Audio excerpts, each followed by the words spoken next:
Good afternoon and Salam Malaysia Madani. You're watching World Today. I'm Otto Othman. Before the full bulletin, here are the top 10 stories. At least 10 people were killed and more than 80 others are missing after a landslide hit Indonesia's main island of Java on Saturday.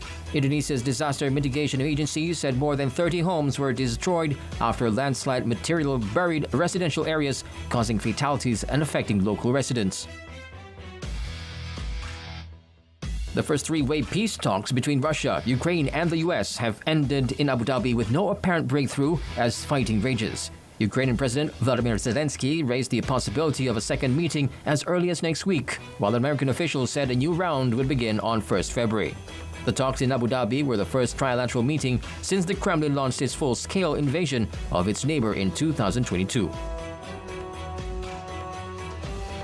China's defense ministry says it has opened an investigation into the country's highest-ranking general over grave violations of discipline and the law. The ministry gave no further details about accusations against General Zhang Yujia, who has widely been seen as President Xi Jinping's closest military ally. The ministry also said that another senior military officer, General Liu Zhenli, was also under investigation. U.S. federal agents shot dead a man in Minneapolis on Saturday in the second fatal shooting of a civilian during U.S. President Donald Trump administration's unprecedented operation in the city, sparking fresh protests and outrage from state officials. Minnesota Governor Tim Walz called the shooting horrific and demanded state authorities lead the investigation. The death came less than 3 weeks after U.S. citizen Renee Good was shot and killed by an ICE agent. A wave of coordinated gang violence triggered the Guatemalan government to step up police and military patrols in the country. The gang attacks earlier left at least 9 police officers dead as the government enforced a newly declared nationwide state of siege. President Bernardo Arevalo had declared a 30-day siege state last week. World Economic Forum touts artificial intelligence and digital commerce becoming the new engines of growth as the global landscape shifts away from traditional trade in manufactured goods. Major investments are now flowing into artificial intelligence centers and other advanced technologies. China and the United States are currently seen as leaders in this space.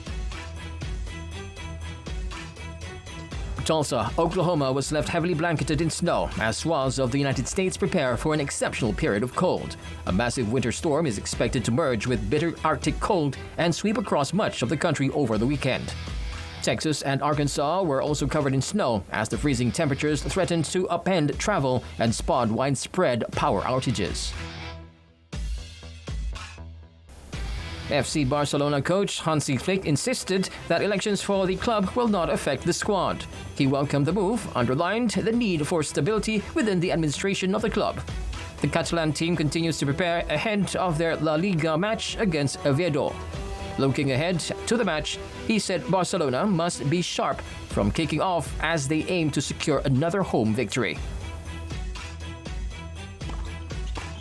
Serbian tennis great Novak Djokovic claims yet another landmark win, becoming the first player to win 400 Grand Slam matches with his victory over Botic van de Zandschulp. He also equaled 6-time champion Roger Federer's record with his 102nd win at the Australian Open. He next faces Czech rising star Jakub Mensik. British Royal Navy's full-size autonomous helicopter successfully completed its maiden flight. The chopper, designed to track submarines and carry out other high-risk missions, was deemed as key asset amidst rising North Atlantic tensions. Developed under a £60 million program, it was a core component to defend Britain and NATO allies against what the United Kingdom called evolving threats.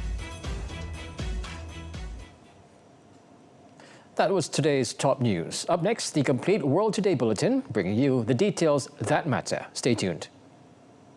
Dunia digital penuh dengan kandungan ganas, eksploitasi kanak-kanak dan buli cyber berleluasa di luar kawalan. Akta Keselamatan dalam Talian 2025 atau AMSA dikuat kuasa untuk melindungi rakyat. Pengguna boleh bertindak atas kandungan yang berisiko. Setiap laporan yang dibuat, platform digital wajib bertindak pantas terhadap penyalahgunaan digital. Internet kini lebih selamat untuk kanak-kanak dan keluarga kita. United States federal agents have shot and killed another person in Minneapolis amid an immigration crackdown, authorities said, spurring protest and fresh calls for President Donald Trump to immediately pull heavily armed officers out of the city. Minneapolis Police Chief Brian O'Hara on Saturday said a 37-year-old man whose identity has not yet been released died in hospital after suffering from multiple gunshot wounds. O'Hara told reporters that the man was a Minneapolis resident and a U.S. citizen. The deadly shooting took place amid weeks-long deployment of U.S. immigration enforcement and other federal agents to Minneapolis, where they have been carrying out raids as part of Trump's anti-immigration push. Video footage of the shooting, which has been circulating on social media, showed a group of U.S. law enforcement officers wrestling a man to the ground before several shots or gunshots were heard. The Department of Homeland Security claimed a U.S. Border Patrol agent shot and killed a person who had a handgun and also resisted attempts to be disarmed. But Bellingcat, a group of researchers and journalists who conduct open-source investigations, said footage of the shooting appears to show that a gun was taken from the man before the first shot was fired.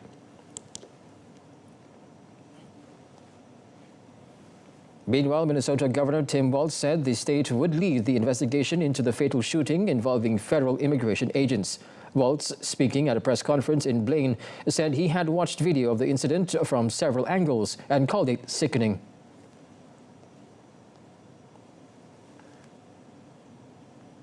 Minnesota's justice system will have the last word on this. It must have the last word. As I told the White House in no uncertain terms this morning, the federal government cannot be trusted to lead this investigation. The state will handle it, period. He also urged Minnesotans to continue protesting peaceful, saying tensions could be inflamed, and accused federal officers of trying to spin a narrative before any investigation is completed. Walz called on President Trump to withdraw ICE from Minnesota, saying federal agents were sowing chaos and violence. A landslide killed at least 10 people and more than 80 are missing on Indonesia's main island of Java on Saturday. Triggered by heavy rainfall, a disaster official said the landslide struck two villages in Java's West Bandung region at around 2:30 a.m. local time and buried residential areas. Abdul Muhari, a spokesperson for the National Disaster Agency, or BNPB, said that as of Saturday, dozens of residents were reported safe and 82 people were still being searched for. The disaster following flooding and landslides late last year that killed around 1,200 people and displaced more than 240,000 in Indonesia's Sumatra island. Environmentalists and experts have pointed to the role forest loss played at the flooding and landslides that washed torrents of mud into villages. West Bandung's mayor, Jeje Riche Ismail, told reporters that the military, police and volunteers were assisting in the search for the missing. However, he warned that the terrain was extremely difficult and the ground remained unstable. Local search and rescue agencies said it was conducting manual excavation, spraying the soil with water pumps, and using drones to search for the victims.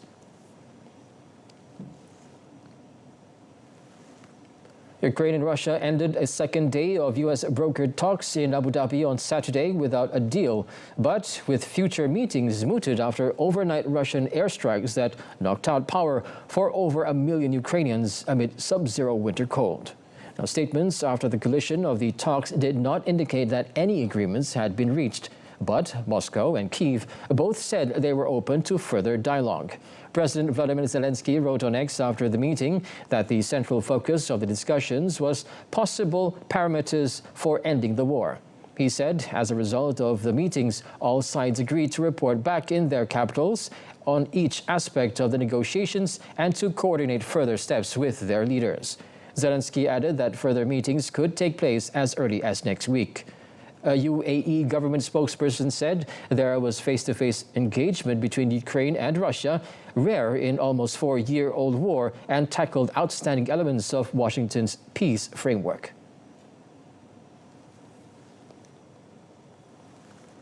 The Guatemalan government stepped up police and military patrols in Guatemala City after a wave of coordinated gang attacks that killed at least 9 police officers as the government enforced a newly declared nationwide state of siege.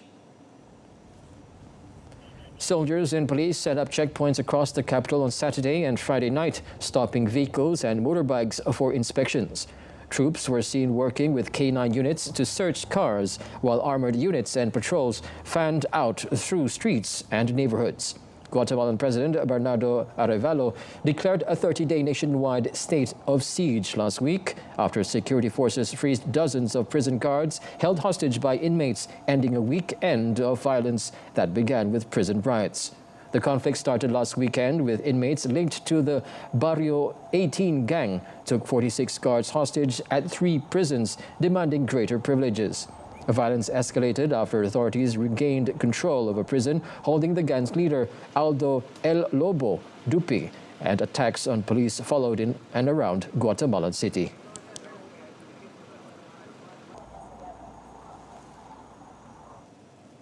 China's most senior general is under investigation, China's defense ministry said on Saturday, in the highest profile purge to date of senior military leadership, just as Beijing modernizes its forces and tries to further project its might. Zhang Yujia serves as second in command under President Xi Jinping as vice chairman of the Central Military Commission to the Supreme Command body and has long been seen as Xi's closest military ally. The ministry said Zhang and Liu Zhenli, chief of staff of the CMC's Joint Staff Department, were under investigation for suspected serious violations of discipline and law. Zhang is also a member of the elite Politburo of the ruling Communist Party and is one of just a few leading officers without combat experience. Zhang's removal is the second of a sitting general on the Central Military Commission since the 1966-76 Cultural Revolution. He has not been seen in public since 20th November last year when he held talks with Russia's defense minister in Moscow. While China has not fought a war in decades, it is taking an increasingly muscular line in the dispute against East China Sea and South China Sea, as well as over the self-ruled island of Taiwan, which is claimed by China.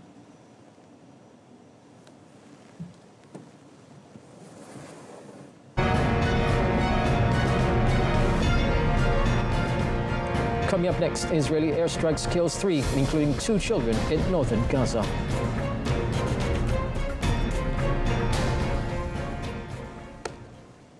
Palestinian family members mourned and bid 2 children who were killed in an Israeli airstrike farewell on Saturday in Gaza City. The Palestinian Health Ministry in Gaza said that Israeli fire had killed 3 people, including 2 children, in 2 separate incidents in the northern Gaza Strip. Now, a statement from the Israelis said that its troops operating in the northern Gaza Strip identified several people who crossed the yellow line, planted an explosive device in the area, and approached the troops, posing an immediate threat to them. Under the ceasefire accord, Israeli troops were to retreat to a yellow line marked on military maps that runs nearly the full length of Gaza. More than 460 Palestinians, including many children, have been killed by Israelis since the October ceasefire deal came into effect, according to Gaza medics. The global trade landscape is shifting with artificial intelligence and digital commerce becoming the new engines of growth, while traditional trade in manufactured goods slows. President of the World Economic Forum, WEF, Borj Brendi, noted a significant shift in trade patterns compared to past decades.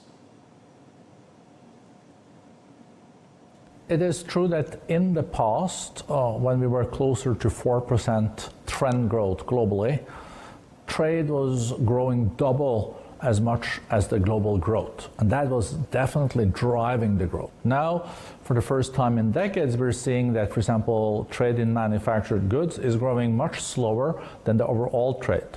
So there is a change in the demand of the consumer.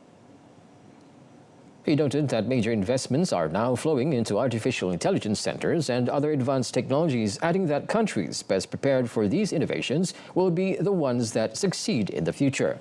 Brende also pointed to China and the United States as leaders in this space, saying their competition in emerging technologies is being closely watched worldwide.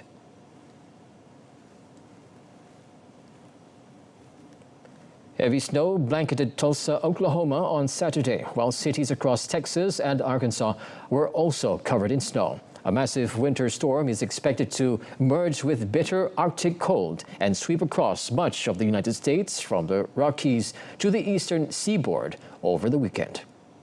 Forecasts called for heavy snow, sleet and freezing rain, accompanied by dangerously frigid temperatures to sweep the eastern two-thirds of the nation, threatening to upend travel and spawn widespread power outages. Government warnings and advisories for winter storm conditions, ice storms and extreme cold were posted from the southern Rockies east of the mid-Atlantic coast and New England, encompassing well over 200 million Americans. According to the National Weather Service, snowfall totals were likely to exceed a foot in the hardest hit areas of the Rockies, the Plains, the Mid-Atlantic and the Northeast. More than 14,000 flights have been cancelled across the U.S. through Monday as potentially historic winter storm disrupts air travel. FlightAware data showed 3,898 cancellations Saturday, with 8,822 more expected Sunday, and additional 1,549 on Monday. More than 3,004 delays were also recorded Saturday.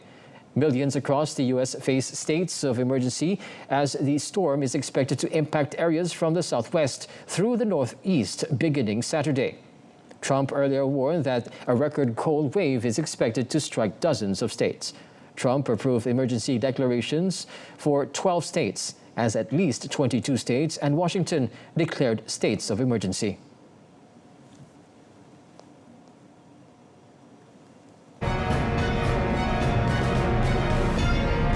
Naomi Osaka withdraws from Australian Open, citing fitness issues.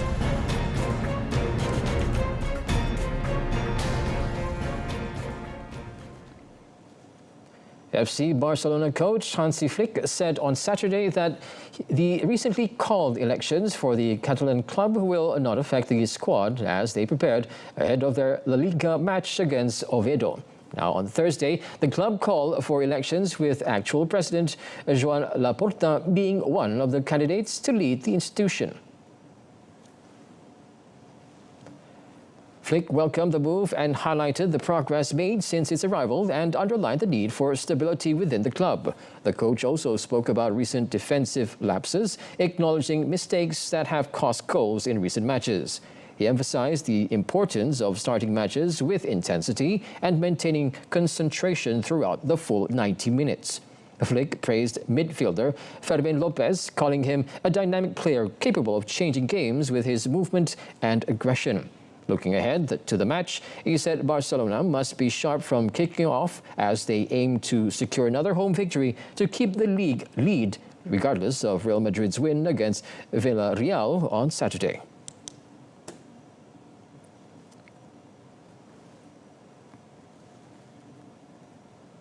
Brutal heat triggered a 5-hour suspension of matches on outside courts as the Australian Open on Saturday as Novak Djokovic powered to another landmark win. The Serbian great is on his latest mission to win a record 25th Grand Slam crown.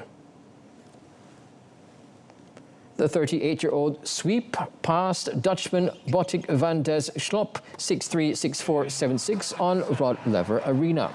Djokovic opened the evening session on a steamy day in which play continued under the main show court roofs and eased to a 5-3 lead before firing a sublime backhand cross-court winner. He endured a minor turbulence following that point, but had no trouble taking full flight against as he broke in the opening game of the second. Up 2 sets, Djokovic had treatment for a blister on his right foot after a tumble in the third and rallied from a breakdown before holding his nerve in the tiebreak. He becomes the first player to win 400 Grand Slam matches with his 102nd match victory at Melbourne.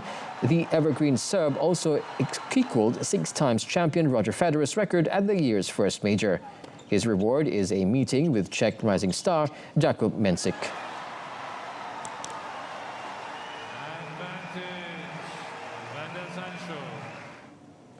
In the women's draw, two-time Australian Open champion Naomi Osaka has pulled out of the Grand Slam ahead of her scheduled third-round match on Saturday, citing a fitness problem. Her opponent, Australian Madison Inglis, was a walkover without or into the fourth round. Japanese 16th seed Osaka, the 2019 and 2021 winner at Melbourne Park, said on social media that her body needed attention following her previous match against Sorana Christie, without elaborating on the issue. In a social media post, Osaka expressed excitement and eagerness to keep going, with her run carrying significant meaning to her. However, she insisted that she could not risk doing any further damage to her body so that she can get back on the court as soon as possible. The pullout is a setback for Osaka, who has been returning to her best and made the US Open semi-finals last year. At Melbourne Park, Osaka made a huge splash before her opening match against Antonia Rudzik when she entered Rod Laver Arena in a jellyfish-inspired outfit, one of the boldest fashion statements seen at a Grand Slam. Sweden's Oliver Solberg was poised to become the youngest winner of the Monte Carlo Rally after the 24-year-old Toyota driver wrapped up Saturday's penultimate leg with a 59.3-second advantage. If the Toyota driver stays ahead through Sunday's final four stages of the season opener, he will break the age record set by a French teammate and reigning champion Sébastien Ogier in 2009 when he was 25. Solberg, whose parents are Norway's 2003 world champion Petter and Sweden's WRC Commission President Pernilla, lived dangerously on Saturday's stage 12 when he slid on some ice and went through a fence into a snow-covered field before returning to the road. Elflin Evans was second overall, with Ogier, now a record 10 times Monte Carlo winner and 9 times world champion, completing the Toyota 1-2-3. Ogier was 26 seconds behind Evans in the slushy conditions on mountain asphalt roads in the Alps, to the north of the Mediterranean Principality. Saturday's last super special stage was held in Monaco using part of the Formula One Grand Prix circuit, the first time it was been used since 2008, with spectators watching in heavy rain. The final day features 71.9 kilometers of competition, including 2 highlight runs over the Col de Turini, famed for switchback hairpin corners and precipitous roadside drops.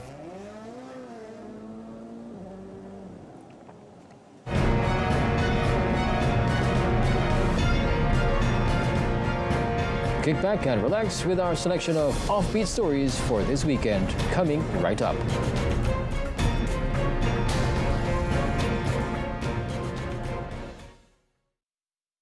Britain's Royal Navy's first full-sized autonomous helicopter designed to track submarines and carry out other high-risk missions amid rising North Atlantic tensions had completed its maiden flight early this week.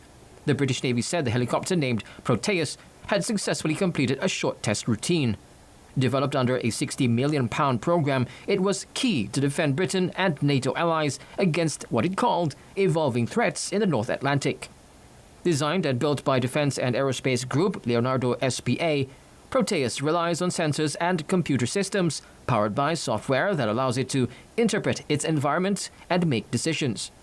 The Navy said it was designed for anti-submarine warfare, sea patrols, and underwater vessel tracking.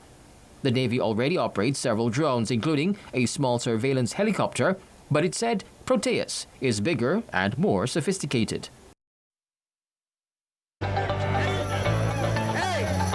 United States YouTuber IShowSpeed visited Nigeria's cultural and economic capital, Lagos, as part of his African tour on Wednesday, where he celebrated his 21st birthday by hitting 50 million subscribers.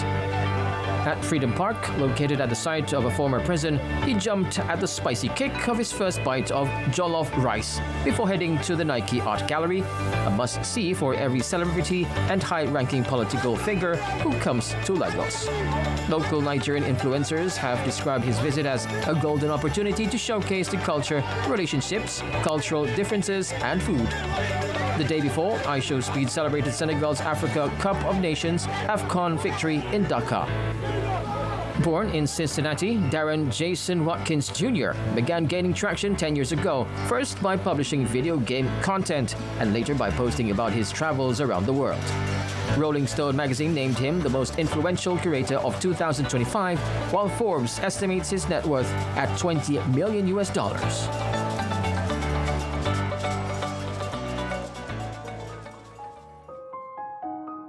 A heart-melting video shows a giant panda turning winter into a wonderland at the Jingling Xibao Science Park in Xi'an.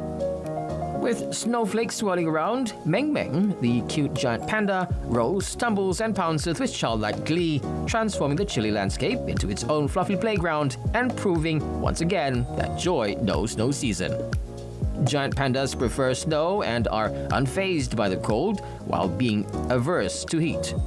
Snow serves as a natural skin care product for them, effectively cleansing and maintaining their fur.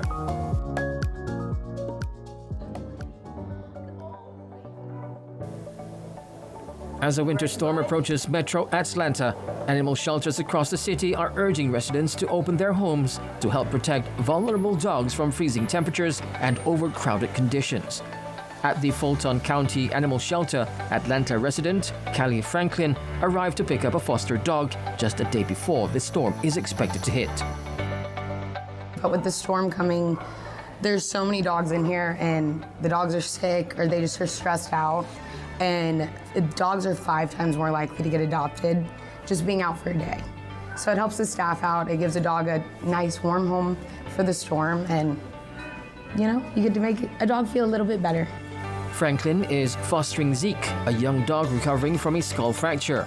She says the shelter environment can be especially difficult for animals healing from serious injuries. As the storm nears, shelter officials say even one night out of a cage can mean a safer, calmer experience for dogs waiting for permanent homes. BYD Executive Vice President Stella Li says the Chinese EV giant's global rise comes down to 2 things: technology and long-term commitment, while warning that unpredictable policies outside China remain a major hurdle for the auto industry. Li urged automakers to stay focused and keep investing, especially in China's highly competitive market. So we made our investment in Brazil.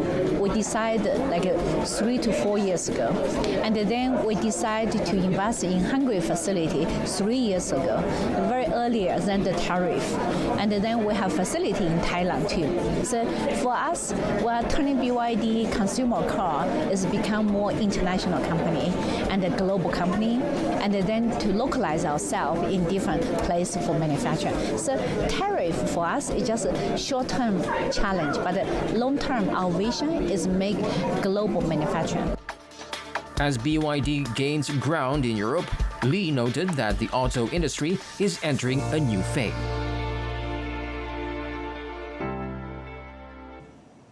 Well, that wraps up World Today this time round. Until next time, I'm Otto Othman. Salam Malaysia Madani, and thank you for watching.